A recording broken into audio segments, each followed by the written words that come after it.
काम चल नहीं रहा है और ये सरकार जाने वाली है।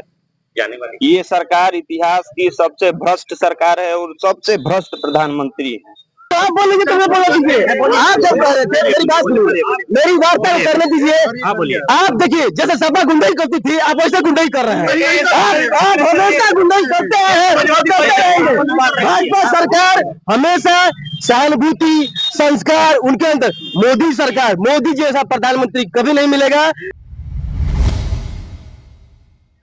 लोकसभा 2024 का आगाज हो चुका है। पूरे देश में लोकसभा चुनाव हो रहा है। निर्वाचन आयोग भी अपनी पूरी तैयारी के साथ जुट चुका है।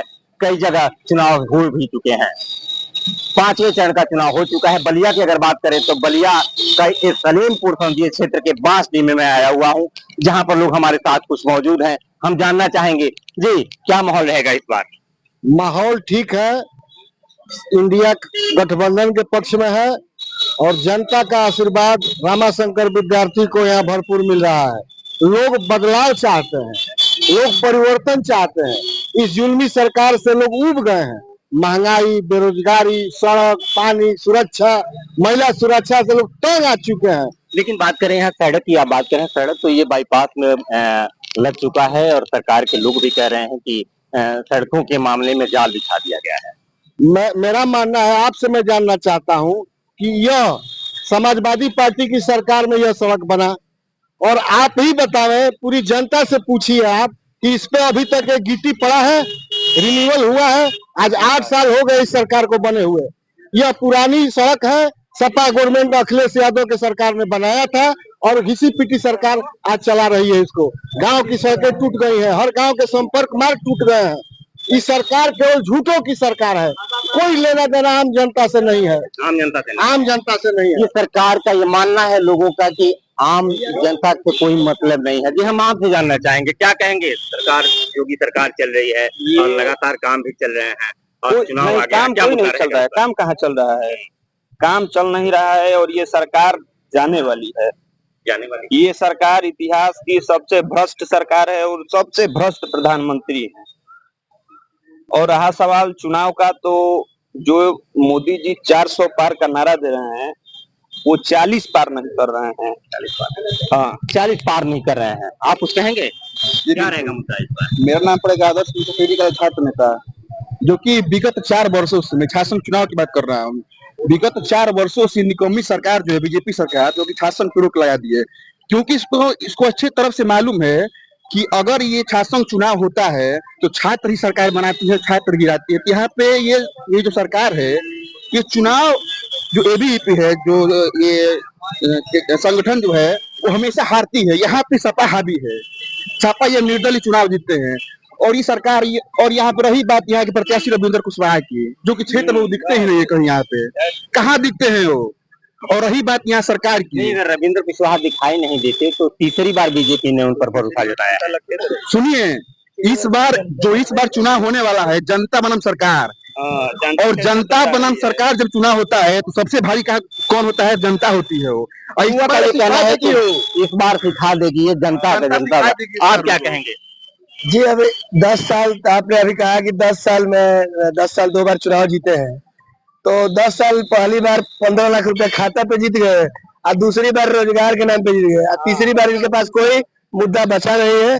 और ये बढ़ाने का 400 पार छोड़िए, ऐसे सांसद इनके प्रधानमंत्री जी के पास पड़े हुए हैं कि 4 पार के हमको नहीं लग रहा है कि उत्तर प्रदेश में 4 सीट भी ये निकाल पाएंगे। और इनकी पॉलिसी, इनकी योजना, सोशल इंजीनियरिंग, सोशल जस्टिस, किसी पे ये बात नहीं करते हैं और कहते हैं कि हम 400 पार बनाएंगे। और इस मुद्दे पे जो आम छात्र बेरोजगार यहाँ पड़ा हुआ है नौजवान, ये इनको यहाँ से रविंद्र कुशवाहा को यहाँ से बाकायदे जिसे चुनाव जीतते हैं तो नगाड़ा बजता है।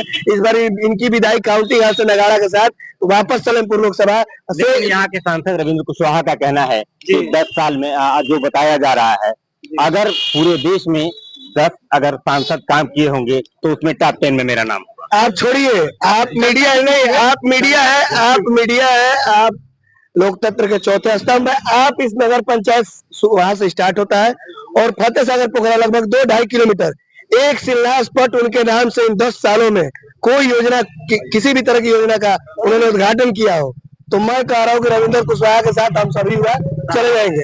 और यदि नहीं होता है तो उनको चुनाव में यहाँ से अपना विदाई लेकर चले जाना चाहिए।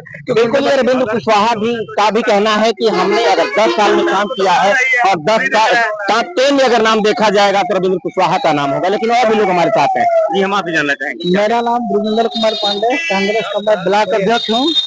और ये जो डिबेट या जो बातें चल रही है रविंद्र कुशवाहा और ये आपके रमाशंकर विद्यार्थी है या तमाम, मैं तो एक ही बात कहता हूँ कि अगर भाजपा के अंदर शीर्ष नेतृत्व जो भी है, अगर उसके अंदर दम है तो जो उन्होंने 2014 में वादा किया था, 2019 में वादा किया था, शिक्षा, बेरोजगारी, भ्रष्टाचार, औरतों की मतलब की अस्मिता की इलेक्शन, इस पर वो बात करके और जनता की चोट पर इस मार करके चुनाव लड़े।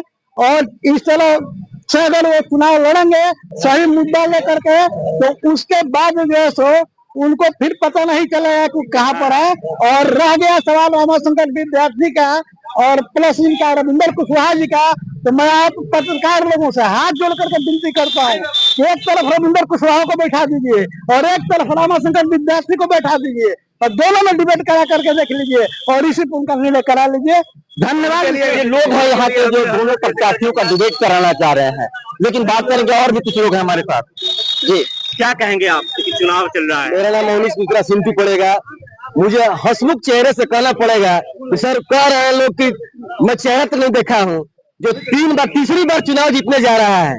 अब मोदी को कह रहे कि मोदी सरकार, अरे मोदी सरकार से मोदी से नेता प्रधानमंत्री मिलेगा जिसको खाने से लेकर सारा चीज जो देता है, जिसके घर शौचालय, जिसके घर कहने आपके बारे में बोल रहा था, आप जब कह रहे बोल रहा था तो मुझे कौन दीजिए नहीं, आप सुनिए, आप जब कह रहे थे आप जब कह रहे थे बोल रहा था, मैं तो आप बोलेंगे तो मैं बोला दीजिए। आप जब कह रहे थे मेरी बात सुनिए, मेरी बात करने दीजिए। आप देखिए जैसे सपा गुंडाई करती थी आप वैसे गुंडाई कर रहे हैं, आप हमेशा गुंडाई करते हैं। भाजपा सरकार हमेशा सहानुभूति संस्कार उनके अंदर, मोदी सरकार, मोदी जैसा प्रधानमंत्री कभी नहीं मिलेगा। मोदी सरकार, मोदी झूठा, देखिए झूठा कह रहे हैं आप। सुनिए मेरी बात सुनिए, आप अपनी बात कहें। देखिए आप हमें कहने नहीं देते हैं क्योंकि आप हमेशा गलत कहते हैं। प्रधानमंत्री सुनिए, झूठा वादा देखिए, जो आपके घर को झोपड़ी को जो आपको घर दे दिया, शौचालय दे दिया, आपके घर में जो अनाज नहीं था अनाज दे रहा है, भूखे मरने वाले इंसान को अनाज दे रहा है, शौचालय दे रहा है, मकान दे रहा है। क्या रहेगा इस बार कल्याणपुर में रविंद्र? तीसरी बार फिर से मोदी सरकार होने वाला है। जय श्री राम। आप क्या कहेंगे इस बार? मैं बस यही कहूँगा, विपक्ष हताश है, निराश है, विपक्ष पस्त है, जनता मस्त है और तीसरी बार माननीय प्रधानमंत्री मोदी जी की सरकार बनने जा रही है। और मैं वही विपक्ष के लोग जो तथाकथित लोग हैं जो सरकार की सुविधाएं लेने सबसे आगे है, प्रधानमंत्री आवास उनके घर में है, किसान निधि सम्मान उनके घर में है, मैं आप जांच करा लीजिए, सबसे आगे सुविधा लेने में है। और लेकिन सबसे सड़क पर उनकी दुकान बंद हो रही है, तो राजनीति कर रहे हैं करने तो उसको दिक्कत नहीं, जनता हम लोग के साथ है और जनता 1 तारीख को भारी मतों से अपना परिणाम जो 4 तारीख को आएगा, जनता परिणाम देगी। बहुत कल्याणपुर में 3 विधानसभा पड़ता है बलिया का और बलिया में बांसटी में मैं मौजूद हूँ। बलिया आपका भी बड़ा अच्छा अनुभव रहा है, चेयरमैन रहा है, सर आप क्या कहेंगे? मेरा नाम संजय कुमार सिंह मुन्ना जी है, मैं पूर्व चेयरमैन नगर पंचायत बांसटी का हूँ। चुनाव का माहौल चल रहा है। चुनाव का माहौल में कभी अच्छा गर्मी भी होती है, कभी नरमी भी होती है, लेकिन ये माहौल और ये चुनाव जो हो रहा है, आदरणीय रविंद्र कुशवाहा जी निश्चित तीसरी बार हैट्रिक मारेंगे और मोदी जी की सरकार बनने जा रही है। लाख लोग हल्ला करें, लेकिन आरोप लग रहा है कि वो यहाँ क्षेत्र में आते नहीं हैं और कई जगह तो उनका विरोध भी हुआ। एक बताना, 5 विधानसभा क्षेत्र है, सलेमपुर, भाटपा रानी, बेलथरा, सिकंदरपुर, बांसटी। अब एक पार्लियामेंट मेंबर हर जगह जाना संभव नहीं है, लेकिन कल आदरणीय केतकी जी की हम मीटिंग हुई थी, इतना जनसैलाब आया था और उन्होंने हर बात कह दी कि मैं क्यों नहीं आता, पार्लियामेंट चलता है तो क्षेत्र में नहीं आ पाता हूँ, लेकिन मैं आता हूँ किसी के दुख में सुख में। और भाजपा सरकार और भाजपा ने जो देश के लिए किया, शायद ही कोई, कांग्रेस के लोग कह रहे हैं कि देश की आजाद दिलाया है, लेकिन भाजपा ने जो किया शायद ही पूरे भारतवर्ष में कोई गवर्नमेंट नहीं करता। यही मेरा 2014 में पहली बार यहाँ पे कमल खिला था। बात करें रविंद्र कुशवाहा की, तो रविंद्र कुशवाहा का कहीं न कहीं विरोध चलता रहा है, तो कहीं कहीं पक्ष में भी लोग बात कर रहे हैं। इस बार देखने वाले चूंकि बलिया के सलेमपुर क्षेत्र में बलिया का 3 विधानसभा, बांसडी, सिकंदरपुर और बेलसरा रोड, देवरिया के दोनों प्रत्याशी पड़ गए हैं रविंद्र कुशवाहा, इनके विरोधी रमाशंकर राजभर है। देवरिया की 2 विधानसभा पड़ते हैं, सलेमपुर और भाटपारा रानी। अब देखने वाली बात होगी कि 1 जून को यहाँ मतदान होगा और 4 जून को मतगणना होगा। परिणाम किस रूप में आते होंगे, समय बताएगा। नरेंद्र मिश्र, नवभारत टाइम्स ऑनलाइन, बलिया।